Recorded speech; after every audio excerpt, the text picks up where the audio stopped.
I'm Mark Gagan and you're listening to the Voice of Insurance podcast, produced in association with Advantage Go, enabling enterprise-scale underwriting through a single pane of glass.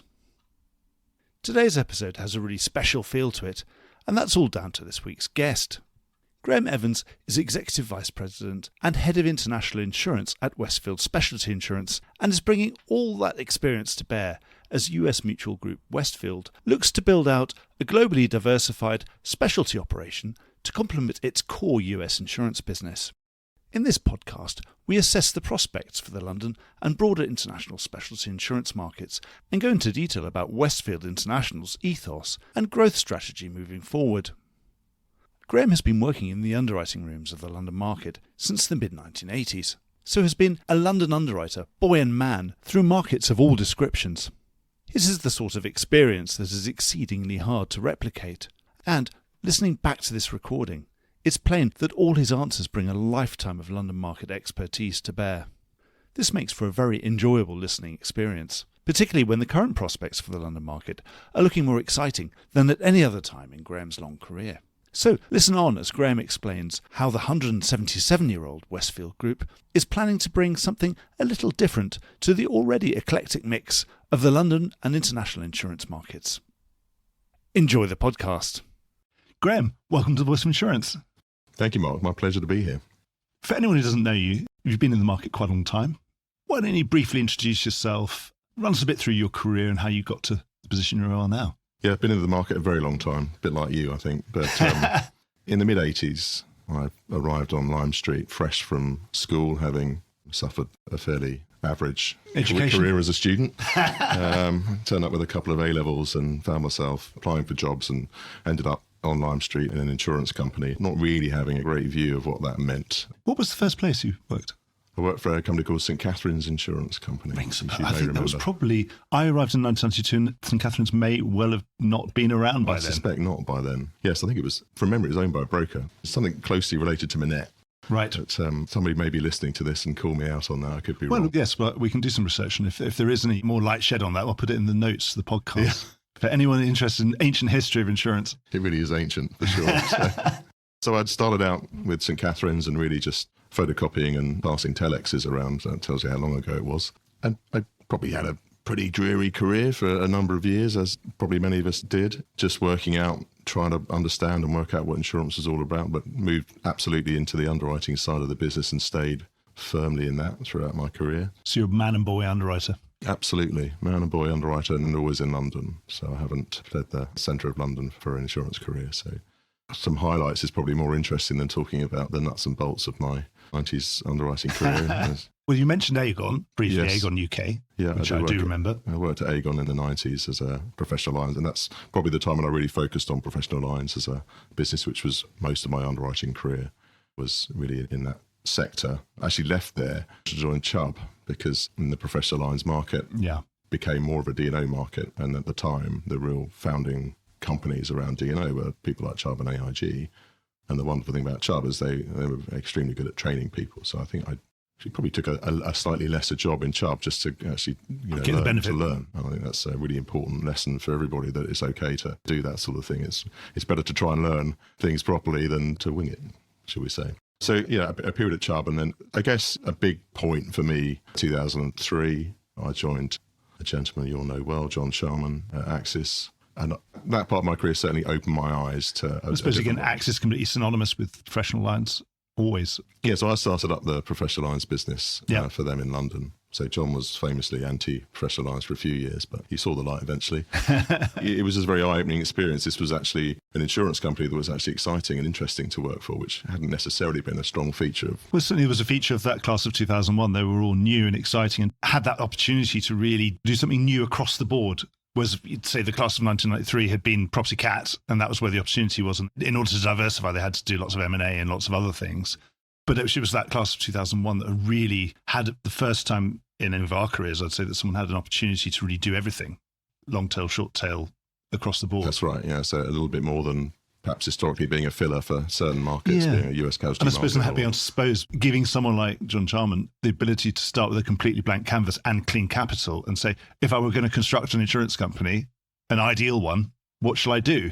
And I suppose Exactly. the lasting legacy of that has been pretty telling, actually, that the class has done pretty well for itself. Yeah, it's certainly a turnaround for everyone, I think, 2001. And being a new company at that time clearly comes with a lot of benefits and advantages, not having to deal with a legacy such as the 90s. So after that? So yeah, after that, I spent about 10 years there, and I decided to leave to take a role starting up Endurance's London insurance business. So Endurance was correct me if I'm wrong, 2001 in Bermudian. Yeah, another one. Yeah. And didn't really have a London presence. So they had a small reinsurance business, but nothing on the insurance side. Started up as the CEO of that business to really build them a specialty franchise in London. I had a great and interesting, varied experience there. And was that before Mr. Charman came knocking again? A little bit before, but not very much. In fact, he joined Endurance while I was on gardening leave between Axis and joining Endurance. So that was not known to me at the time of taking the role, but it was certainly, in terms of starting a London business, a positive for the... Yeah, absolutely. So yeah, I had a great time there, and we went through some acquisitions, specifically bought Montpellier, which from a London point of view was interesting because we were a non-Lloyd's business and it gave us a Lloyd's syndicate. Yeah. And then eventually we were acquired ourselves by Sompo in 2017. But a lot of that was effectively, from a UK and European perspective, was a reverse takeover. So my role there was really to bring that business in, which was a very different business, being absolutely, really a Japanese interest business rather than what you might traditionally see in the London market in a specialty insurer. So we're coming up to date now? Yeah, pretty much. I had a bit of a gap. I left Endurance, took a break, basically. It was pretty full on there. And actually, I coincided with COVID, so I had a year off during COVID, but couldn't really do much with it. So I ended up having a couple of years out. Shame you couldn't really go travelling or anything. Exactly. See the world, no. I had planned, but everything got cancelled, so as you can imagine.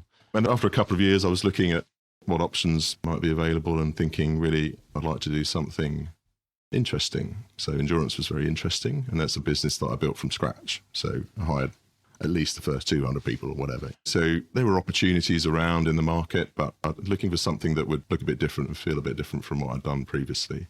And Westfield got in contact with me through a guy I'd known very well in the past, a gentleman called Jack Kuhn, who I'd worked with for a long time, and said, well, look, here's this 176-year-old mutual called Westfield, which I have to admit I'd never heard of them. We just entered the specialty market in the US, and the next step for us is really to look internationally. And what do you think about that? Well, I can tell you a lot what I think about that. What do you want to do? So, yeah, that's how we started the conversation.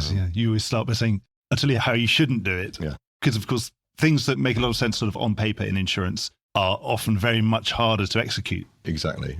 So the two choices are quite simple. I mean, it's start from scratch, choose Lloyd's or company, but different strengths and weaknesses around that, or it's buy something. And as you say, if you're going to buy something, be very careful about the legacy of what you're buying. Even if the front page looks good, make sure you read the small print properly. Yes, I think it was a nice opportunity. So you were in sort of on the ground floor there. Absolutely. Before the acquisition of Yeah, so I joined in order to take part in it. Ultimately, we talked about acquisition. I joined in order to do the due diligence. That must be really exciting. Presume that's not something you'd done in your career before. You started a division from scratch, but you hadn't bought a company before. No. So we bought a company when I was at Endurance, but I probably wasn't as deeply involved in the acquisition because it was essentially a Bermudian acquisition. So the opportunity to buy a London business standalone and to take that subsidiary out of its group was a fascinating experience for me, absolutely. So Westfield Specialty International, is that the way we should always describe it? Should we just say Westfield Specialty? Is it okay to abbreviate it to that? Or how do you all describe it yourselves within the group?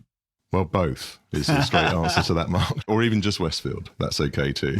So that's certainly the easiest one to use. But Specialty International is the London business, and beyond London, we have a Dubai operation, for example. So it's really the non-US business. We have a specialty business in the US, and we're very closely aligned to the whole of Westfield Group, but very closely aligned to specialty US, obviously. Similar product setup. And how does it all fit together? So obviously the ultimate holding company is a US mutual. Correct. And then in terms of your relationship with Specialty US, are you both just wholly owned subsidiaries of the same thing, or do you report into Specialty US, or how does it work?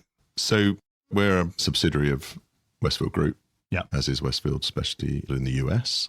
But obviously, being a Lloyd's business, we're very much a separately capitalised, separately regulated and relatively independent business from a board and operational perspective. So, for example, something we've been through in the last couple of years, in the first couple of years of the acquisition, was really uncoupling the syndicate from its old parent and recreating an independent platform for the London business to operate from. So a lot of that really looks like a standalone company rather than a subsidiary, but we're very much a subsidiary of Group. And part of the other challenge is to ensure that we create our own identity in London, but we're also aligned closely to the interests of the Group. And presumably, I suppose you can't have a Lloyd's business without writing US business. Is that you're autonomous in your writing of that US business, or are you trying to sort of work together with Westfield Specialty US? Well, presumably you don't want to end up both writing the same thing or competing with each other for the same piece of business. No, exactly. We have a collaborative approach to that, should we say. So we certainly have appetite to write the same business, potentially, but only with the right level of communication and understanding of how and why we're deploying capital from more than one place. So it's important to us to get the decision right at the level of the broker to make sure that we're consistent and thorough. But yes, I guess you can be a Lloyd's business without writing a US business, but it's going to be a smaller Lloyd's business, isn't it? You know, every time I look at the annual results, it's always about 50%, 51, 52 That's or right, something, yeah. isn't it? So it's half the It's business. significant, yeah. So it's probably important to say that the bit that we don't do is we don't write US casualty business out of London, including professional lines. So that's actually been a theme of my career since joining Axis, that we're better placed in London to focus on that while the people in the US focus on the US casualty. So we probably cross over on what we would generally call short tail business rather than long tail business. And in terms of Westfield as a group, obviously it's not necessary for me to ask you. I probably should ask Group what Westfield Group's all about. But it's obviously, just looking from the outside, I suppose there's a familiar story. There are other equivalent businesses, Lloyd's businesses, owned by big mutual groups. Often there's a philosophy that the mutual is the mutual, and you're here to help strengthen that mutual by giving it profitable lines of business and a lot of diversification, of course. Is that sort of how it works? I think so. I mean, the thing is, when I joined Westfield, what I liked was this 177. We just had our 177th birthday, by the way, just a few days ago. Congratulations. Yeah. I feel 177 sometimes. But the important thing for me was the philosophy of Westfield is incredibly simple. And I really like that. Really, the company sees its role as to deploy surplus capital for the benefit of its policyholders. It's an extremely simple philosophy. So from my point of view, what does that mean? What's our role in that? Is important to establish, but our focus is on establishing a strong company, a strong and capable company in London that's able to make predictable returns, which is a challenge in specialty markets over the long term. So really trying to align to the core mission, if you like, of the group in a way that is representable in a Lloyd's market where it's a different environment from a regulatory point of view. Lloyd's certainly has a view on the profitability or not of its members. So to me, that's a fascinating thing for people who joined us and who have joined us over the last couple of years is, as a mutual, clearly you're not driven by the quarterly earnings call. Clearly you're not worrying about what your 6 largest competitors are doing in this space and why aren't you doing the same thing or why aren't you doing the opposite thing. You're really able to focus on yourself. Hugely long horizon in a company like Westfield and a level of patience to achieve. They're ambitious, but patient with it. So it's a very nice environment in which to think about growing a business and doing it properly. It is a very valuable commodity, patience in insurance, as perhaps people who've been around in it long enough know that it's better not to be in a hurry. Yeah, well, having spent nearly 20 years in a Bermudian public company working with John Sharma, I'm used to impatience. No, that's absolutely true. I suppose act in haste and then repent at leisure is, especially, well, in long tail lines, obviously, as well. You know all about that. Yeah, absolutely. Well, tread with caution is always the right way to go. And as Jack always says to me, Jack Kuhn always says to me, slowly wins the race. I think he has a hare in the tortoise type of mentality, particularly with his longer tail background. Well, I suppose that the tortoise can still be feverishly preparing for every next step, but they know that there's a time to do that next step, and not necessarily the time might not be now, and the time for patience is always good. Yeah, and we have a really clear view on what we want the business to be in terms of the products we want to be in, the markets we think are credibly long-term markets that we can operate in forever, because we consider ourselves a forever company. But we have the freedom to take our time with that. So I think it's important to establish a product set and especially to establish expertise and people in the right places to support underwriting that business. But there are many examples right now, even in a relatively high point in the market, where we just don't need to go there in terms of we don't need to force the growth. So you mentioned earlier, I think before we started recording, around the D&O market, but yeah, that's a tough place to be at the moment. It's a profitable market, but it's a tough trading environment, and to force growth in that area right now is not a wise thing to do. So we're represented in it. One of the many things we added since I joined was a D&O capability. We have the confidence to do that the right way, not the wrong way.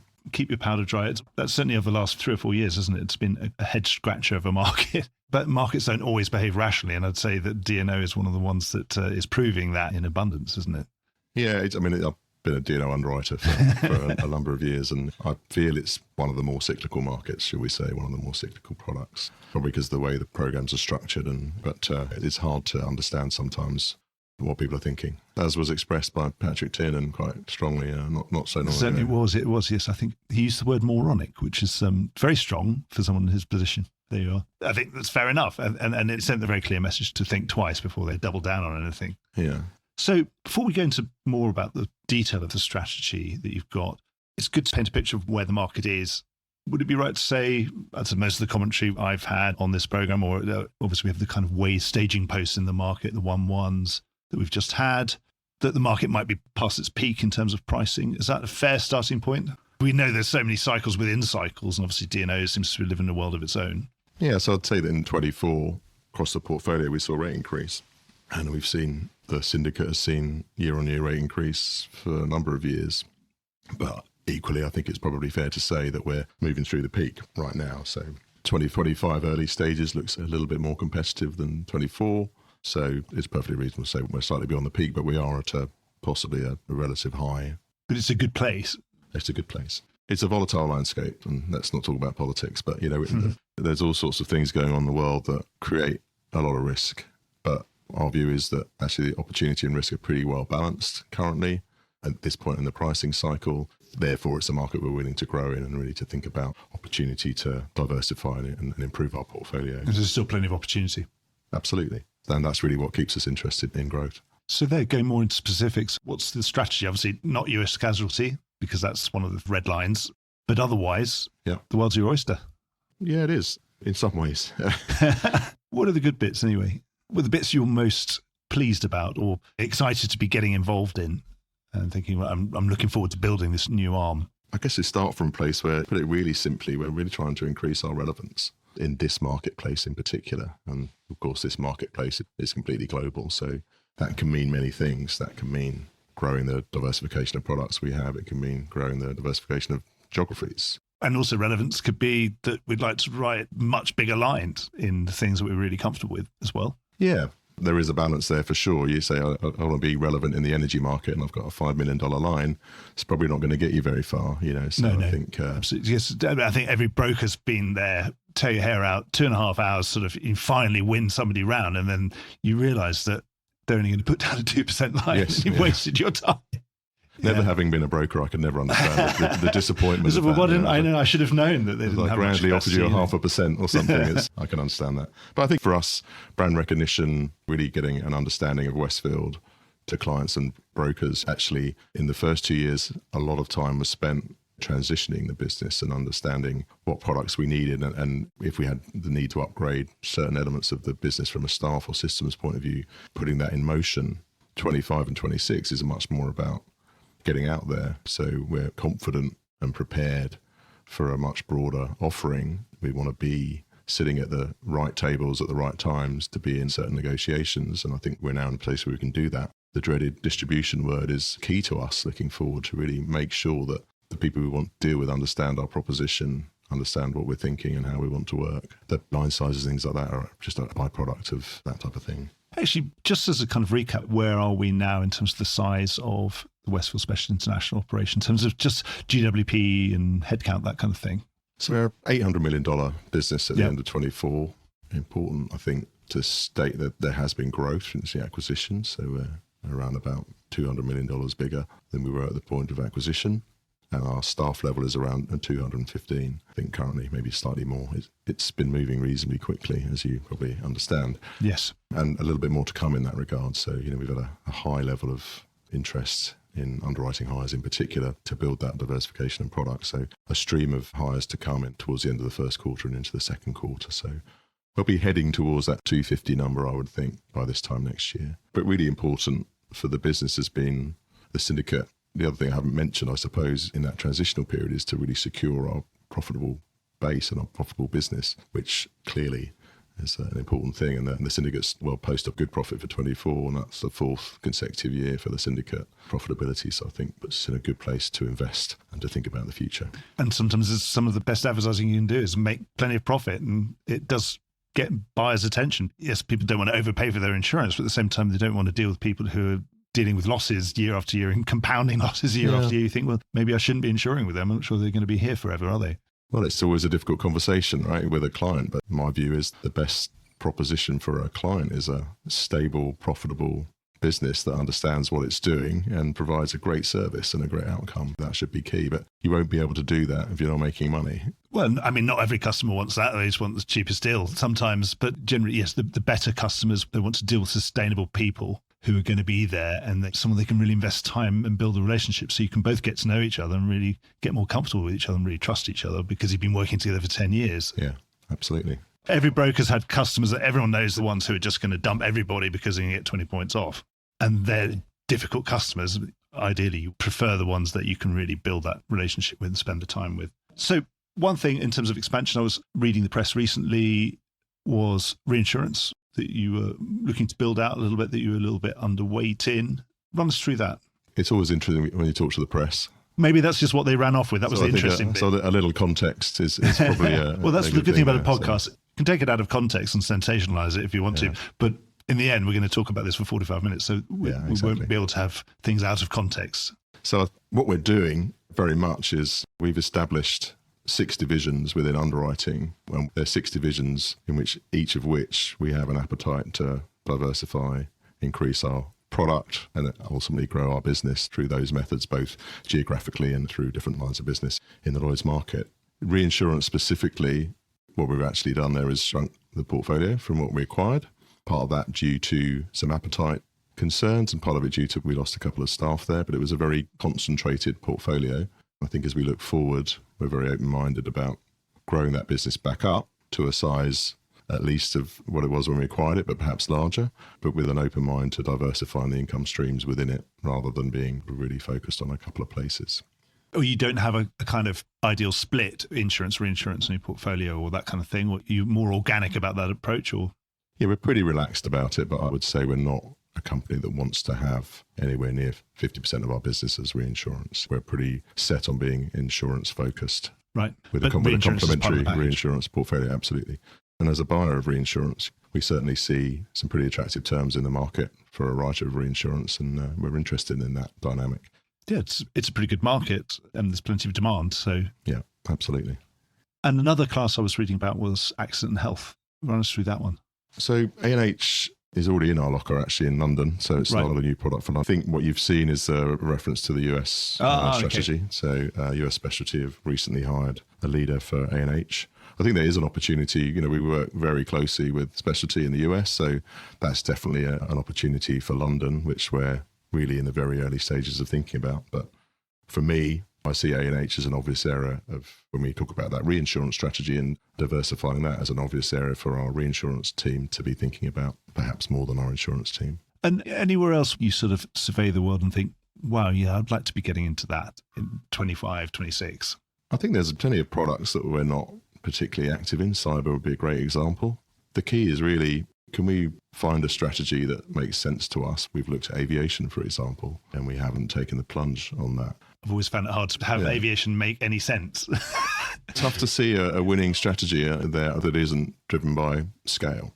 Yeah. Whether that's a winning strategy or not is another matter. But so for us, we had a flirtation with that, and it's certainly something we would think about again, but it's marrying a strategy that we can believe in to a team or an individual who we think can deliver it, and that's what we're patient about. It's getting the right person. If you suddenly thought, wow, this person's available and interested in joining with us, and they like this philosophy that we've got, this longer term, less kind of let's build something in 5 years and sell it to someone else type way of doing things. Exactly.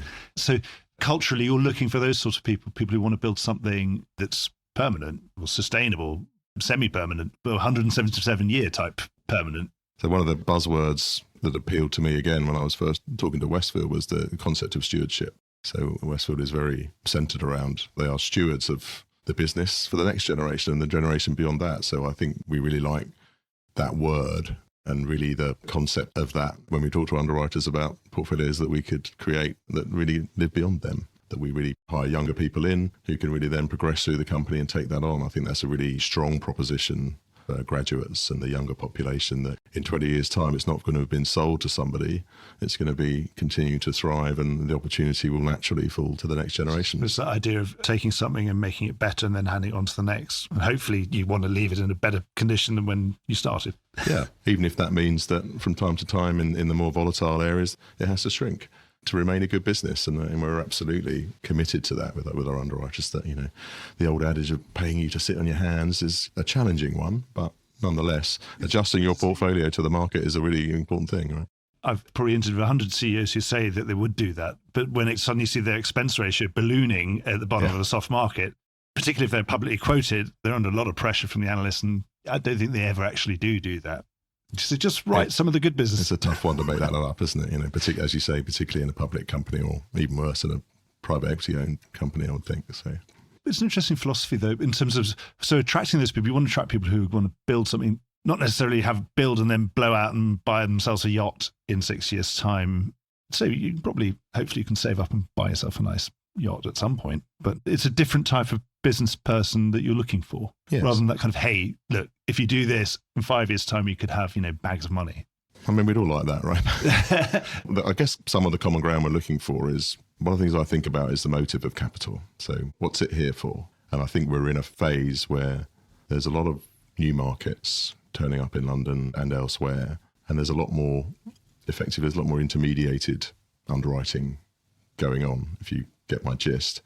And I think a lot of that is backed by private equity or sources of capital that have an obsession with EBIT or valuation. So the question for me is, well, clearly that's not us. And we think there's enormous value in how we're presenting our capital proposition and what the motive of our capital provider is for longevity and durability. So the question is really, are you a F1 racing driver type of underwriter, or are you somebody who likes a classic car? Or maybe the way to think about it. But I haven't asked you about delegated, but obviously it's always a feature of, to a greater or lesser extent, of any. Yeah. What's your delegated strategy? Things have always been moving around with the MGAs, but obviously we've had the growth of these hybrid carriers and all sorts of interesting things, and some broker related, some not.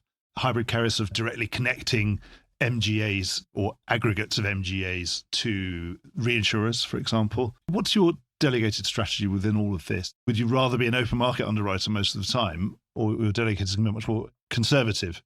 That's a great question. Because I'm just picking up on what you said. We have, and we acquired a really excellent delegated business. So when we acquired the syndicate, probably 2/3 of the business, the premium income with the business, came from delegated relationships. So we have a plethora of really great relationships with MGAs and the like. Typically, the strategy has been focused on faraway business or on business in a level of expertise that is difficult for us to achieve or too expensive for us to bother achieving when we can support somebody else. And we value that. So an interesting message for me actually as the incoming CEO was to look at that portfolio and speak to the underwriters about the need for us to increase our relevance in London and fortify the business for the longer term. So we were underweight open market. We were underweight certain products where the most of the business is likely to be open market because of the size and complexity of risk.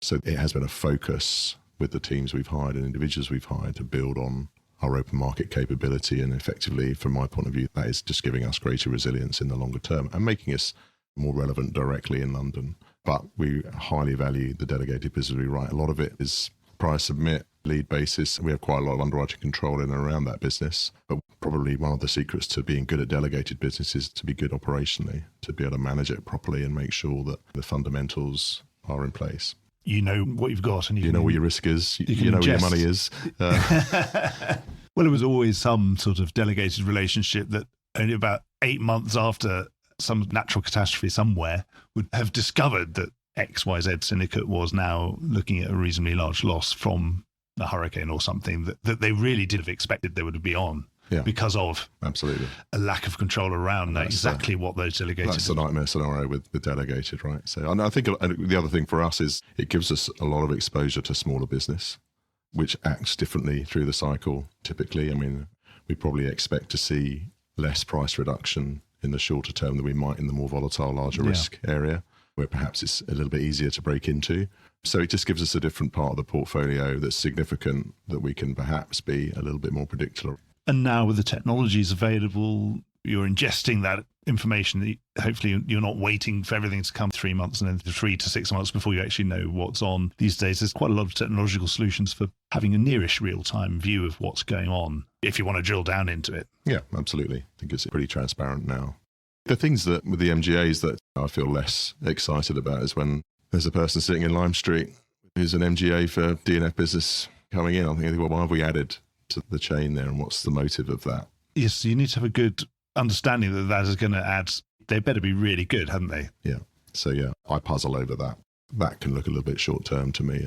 An opportunity in a high market to make a bit of money quickly. And how do you feel about this shift that we've had in the distribution, a big shift into excess and surplus lines, but also a big shift into some of those MGAs? Do you feel that's one of those things that is cyclical? A lot of people would argue that some of that is a permanent change, in that things do change and things have cracked and changed permanently. But then often we've been around long enough to see that some of it's cyclical. I wonder where you see that balance and how much of it's cyclical, how much of it's a permanent change. It's really hard to say. I think it's that's a great question. If I had a crystal ball, I'd be really good at this. I'll ask you again in 10 years' time, and we'll already know the answer then. Yeah, I suspect the answer's some and some. There are some really great MGAs in this market and overseas. I think if you have the balance of great product and great people and service, then you should be able to survive in either guise, and you should get long-term commitment from your capital providers or your reinsurers. I think it's just working through the good and the bad is going to be what will happen through a softening market, where if the reality is it's just more expensive to write the business in one way than the other, then it's not going to last. This was a sweet spot with MGAs, a way of aggregating capital, to try out new things, to aggregate the capital behind some specific expertise, which you think wouldn't be a big enough opportunity for any of those individual capital providers on their own. But now somebody's got this niche and that they've made the effort. Yeah. And they're really adding some value because they really know about this particular niche class, for example, or a new emerging class.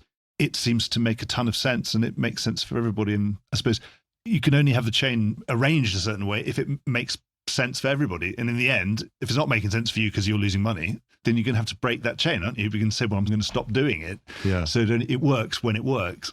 I think it's a really good point. They can tend to be good innovators, and a lot of insurers in and around Lime Street maybe aren't great innovators.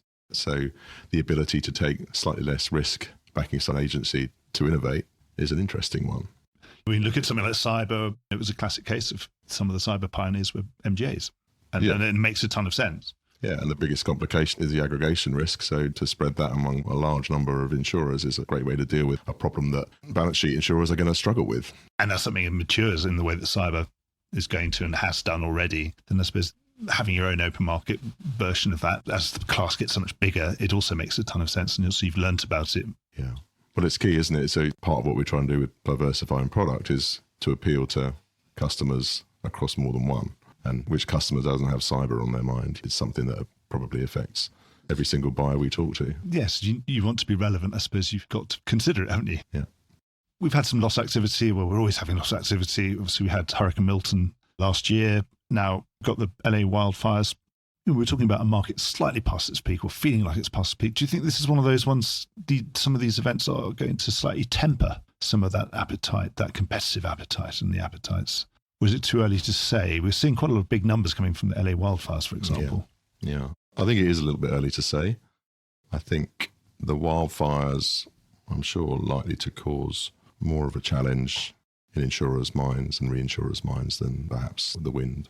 I suppose, yeah. And from a specialty perspective, we've got anecdotal evidence of a lot of high net worth and potentially specie, fine art, that kind of stuff. Yeah. Creeping in, and obviously things that probably take a bit longer to filter back to London, for example. Yeah. Do you think there's a possibility of that being an event for some of those classes?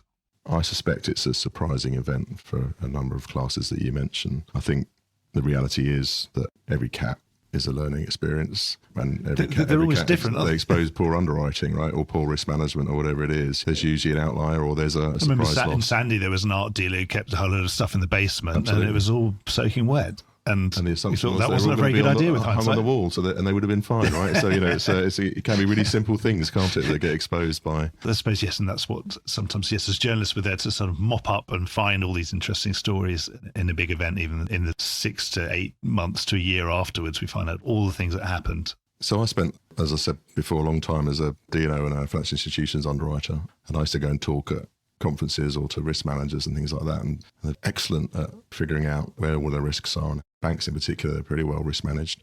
But I would always say to them that the biggest risk, and I think the reason why you buy these products, is hubris.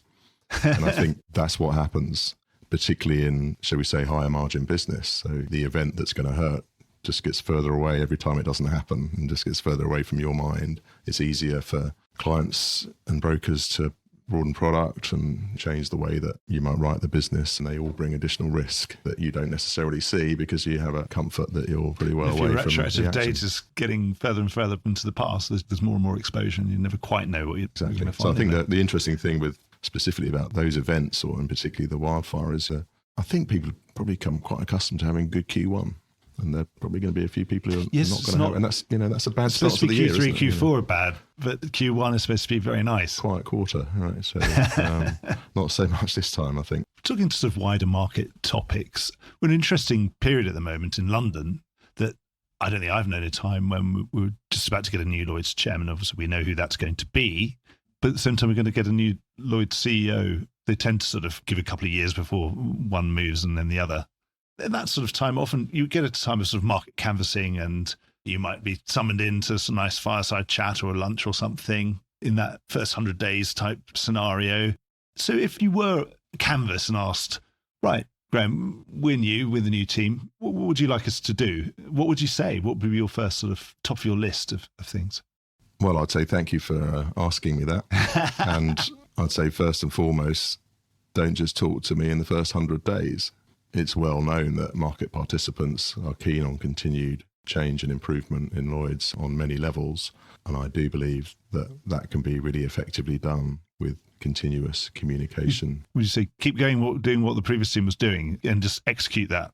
So there's some really good initiatives and really good talk, and particularly people like Patrick and Rachel, I think, are saying some really good things, and it's interesting. My wish would be push it through. Let's get to that point and let's get there quickly. I think making change in an organisation of that size must be very complex and just takes a lot of courage. And sometimes that's easier for a new management team than it is for the embedded team. So continue that path of change and push it, it's my view. So what sort of things would you like to change, and how much would it be just about executing what's already on the table? So in general terms, reducing bureaucracy, reducing cost, thinking about how we can support each other, thinking about whether a number of 100 billion is an important number or not, and what it really means to go there, thinking about why I say come and talk more to market participants. We all have a different proposition. We all have a strength that we feel is important, so we're all going to argue about that. But be thoughtful about the motive. Like I said before, what is the motive of capital coming in? It could be capital coming into Lloyd's, or it could be capital that's being supported by Lloyd's through delegation and the rest of it. I think those are all important things. In terms of the technological side of things, I suppose certainly my canvassing of the market would be that everyone wants this to be ready and finished as soon as humanly possible. Make quick decisions about what's achievable and go and achieve it. I'm sure people are bored of talking about it, but to be fair, it's probably a phase of herding cats going on there, but I think people are pretty aligned in terms of what they want next. I would say if it was 30 years ago and we were talking about EPS or something like that, electronic placing support and those kind of things, we would have had conversations in the bars of Lime Street. There would have been at least half the people say, well, it's never going to happen, or I don't want it to happen. I don't want to change. I want to carry on using my slip and walking around. And we don't have those kinds of conversations anymore. It's much more, well, why hasn't it happened already? And let's just crack on with it. Because we can all see the advantages of what we can achieve if we do get this all sorted. COVID was an inflection point, right? Because until that point, everybody believed you needed to be huddled in Lloyd's to do a deal or around close by. And of course, the minute you can't do that, you do get some change. You do get a change in the approach and an acceptance that effectively, in a very simplistic way, that's electronic trading, isn't it? It may be happening in a very old-fashioned way, but it's still breaking a barrier.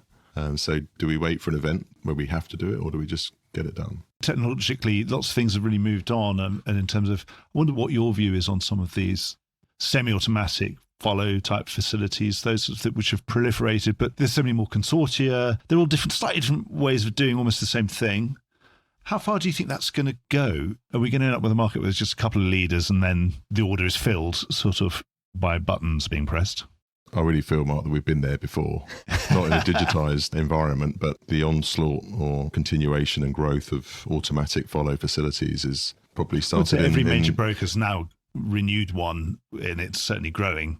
And of course, let's say the ones of the 1980s and 1990s, I probably spent a lot of time as a journalist writing about the court cases that they engendered. It comes to my point of hubris. It's not about what it's doing for people now at the top of a hard market, when it should be relatively easy to make money, even if you extract more cost before it gets to the underwriter. The question is really, what does that mean in 5 years' time in the event that a competitive environment increases, capital comes in that wants to create its own capability and wants to service its clients properly? I don't particularly see that ending any differently. What you're really doing is reducing margin. What do you think the market's going to look like in terms of how many leaders in the open market are there? And presumably also, the brokers and the clients want leaders. Every client and every broker wants an alternative leader, and hopefully you want more than one. You don't want to be stuck with a kind of monopolistic situation because this is the only person who's really good at this. The only person that anyone follows is this.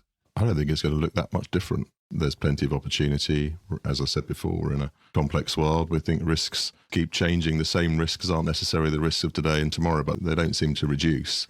So, the need for insurance in complex specialty classes, I think, is going to continue to rise and therefore create opportunity for everybody. I think that digitised automatic follow has a long way to go to prove the value of that. And I'd be happy to be wrong. It will mean there's one leader in Lloyd's and there's one leader in the company market and one in the US, but I doubt it. Yes, I think you're probably right, because, of course, anytime that would be inefficient in its own right because it wouldn't be enough competition. So the market by its own dint would create some competition for that leader. Yeah. If that leader was suddenly swinging these billion-dollar lines and the London whale of D&O, brokers would realise, well, hang on a minute, this doesn't work very well, does it? Because they're dictating terms and it's not very competitive. So this doesn't make any sense. We need to create an alternative leader. So let's get behind someone else. It's a natural outcome in a competitive capitalist marketplace, right? I suppose the one thing we do know is it will always be competitive. Yes, and let's hope so. I think competition is good for us because it ensures that we think very clearly about the risks we take and we present a proposition that is meaningful, not lazy. We couldn't be sitting in 2025 without talking about artificial intelligence of some description. Where do you think the best applications are in the insurance value chain, particularly in the specialty insurance value chain? What sort of things have you been experimenting with? So as a group, we're inquisitive. Certainly, I would say that's a great benefit to this business from Westfield Group, is that they have resources and have done quite some time focused on this. Our view is we like the idea of creating operational efficiency through the use of AI. We don't like the idea of underwriting with AI. So everything that I've done here in the last 2 years has been focused on really bringing people together and making sure that we have the right talent in the right place, making sure that we create an environment that people are happy in, people are enjoying doing their work and creating something together. Having that relationship with a computer might not be quite so endearing. Would it be more, therefore, the things that enhance the human side of things, that get rid of a lot of the boring stuff that we all have to do? Absolutely. If it's contract certainty, if it's triage of submissions, if it's the interplay between pricing and underwriting, if it's machine learning and reserving or those type of things, that's really interesting because we can create a better outcome and a more efficient outcome by using technology. Well, somebody's going to read all the wordings on a treaty submission. That'd be amazing. You probably had to do that yourself in your day, did you? Yeah, we certainly did. It was actually miserable. And all the wordings was just sitting in a corner of the office waiting to be agreed when it was exhausting. I have this sort of slight theory that the larger you become, and I'm talking about very large companies, you talk about how important the customer is, but you don't mean it. So, you don't really, I don't want to get myself into trouble, but if I use my bank or my favourite airline as a good example and I try to interact via a bot with them, it's a deeply unsatisfactory experience every single time I do it. Yes. So that, in my mind, that says, well, who's really making this work at that point, at the interaction between a customer and the company? So you'd rather that would be a Westfield underwriter? To me, that's a human-to-human Westfield claims manager. Claims and underwriting in particular, where, of course, the most interaction takes place with third parties and clients and brokers. To me, that we're absolutely committed to that being a human experience. I'm really glad to hear that. Graham, I've come to the end of my questions. I've really, really enjoyed talking to you. Thank you so much, and good luck with what you're building here. It seems really interesting. Well, it's been my pleasure, and thank you for having me on. Appreciate it. Well, I hope you enjoyed today's episode. If you did, don't forget to subscribe or leave a like or a review or recommendation on whatever podcast platform you used to access this programme. These really help get the word out. Before we go, just a quick reminder that advertising slots are available here and in other places in the Voice of Insurance podcasts. Podcasting is the fastest growing medium and attracts a high quality audience of key decision makers. It's also an intimate medium where you, the listener, are right in the room with me and the interview subjects. Needless to say, that means it's a great way of getting your message out directly to an audience because you know you've got their full attention. It's also very cost effective. So get in touch with Mark at thevoiceofinsurance.com to find out how you could be speaking directly to the industry. The Voice of Insurance podcast is produced in association with Advantage Go, enabling enterprise scale underwriting through a single pane of glass. Voice of Insurance is produced by me, Mark Gagan. Music was written by Anna Gagan and produced by Carlos Gagan. Check out more podcasts and written comment pieces at www.thevoiceofinsurance.com.